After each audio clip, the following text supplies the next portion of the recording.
नमस्कार, आप देख रहे हैं राजधानी समाचार। बात की जाए ओबीसी समाज के राष्ट्रीय उपाध्यक्ष कृष्णा गौर जी हैं, तो यहाँ के पूर्व मुख्यमंत्री बाबूलाल गौर की बहू हैं। यहाँ पर महापौर की जिम्मेदारी भी रही हुई और वर्तमान में विधायक है, तो जन्मदिन की शुभकामना सब देने आ रहे हैं। सेवा भाव के रूप में क्या तैयारी चल रही है, इस प्रकार से आप क्षेत्र में जाएंगे और क्या लोगों का आना जाना लगाया है? जन्मदिन है तो स्वाभाविक रूप से कार्यकर्ता अपनी बहन को आशीर्वाद देने भी आ रहे हैं, बधाई देने भी आ रहे हैं। पूरे भोपाल शहर के चूंकि महापौर रहते हुए पूरे भोपाल की जनता की सेवा की थी, लोगों का विश्वास जीता था, तो एक बहुत बड़ा स्नेह पूरे भोपाल के कार्यकर्ता और जनता मुझसे रखती है।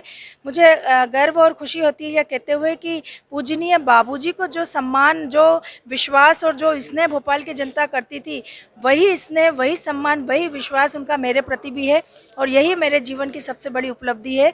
मैं आज समस्त कार्यकर्ताओं को, भोपाल की जनता को हृदय से आभार व्यक्त करती हूँ और यही उम्मीद करती हूँ कि उनका ऐसा ही प्रेम, स्नेह और विश्वास हमेशा मेरे साथ बना रहेगा। ओबीसी समाज से आपको इतना बड़ा दायित्व मिला है, राष्ट्रीय लेवल पर उपाध्यक्ष बनाया गया है, क्या तैयारी है ओबीसी वर्ग के लिए और क्या कहना चाहती हैं आज आप? देखिए, पूरे देश में 52% आबादी ओबीसी वर्ग की है। पूर्व की सरकारों ने आज़ादी के इन 75 वर्षों में कभी भी ओबीसी वर्ग को आगे बढ़ाने का काम नहीं किया।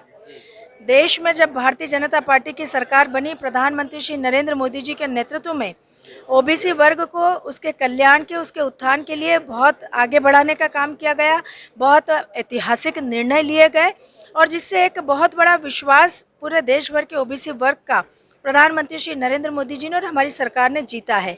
आज हमारी जिम्मेदारी यही है कि हमारी सरकार ने, प्रधानमंत्री जी ने ओबीसी वर्ग के लिए जो निर्णय लिए हैं, उन निर्णयों को नीचे तक ले जाना, उनका लाभ ओबीसी वर्ग के लोगों को दिलाना, ताकि वह भी विकास की मुख्य धारा से जुड़ सके, क्योंकि जो काम इसके पहले कभी किसी सरकार ने नहीं किया। भारती का भी ट्वीट आया था कि ओबीसी समाज को एकजुटता में होना चाहिए, उस पर कुछ कहेंगे? आपकी मुख्यमंत्री है, आपकी बहन जैसी। हाँ, निश्चित रूप से वो स्वयं भी ओबीसी वर्ग से आती है, तो उनकी भी अभिलाषा यही है कि ओबीसी समाज एकजुट होगा तो निश्चित रूप से वो विकास की मुख्य धारा से भी जुड़ेगा, सरकार की योजनाओं का लाभ लेकर अपने जीवन स्तर को बेहतर भी करेगा और पूर्व की सरकारों की जो कमी या अनदेखी ओबीसी वर्ग के साथ रही है, वैसी स्थिति आज बिल्कुल नहीं है, क्योंकि केंद्र में भारतीय जनता पार्टी की सरकार ओबीसी वर्ग के लिए, कल्याण के लिए जितना काम कर रही है, इतना पहले कभी नहीं हुआ।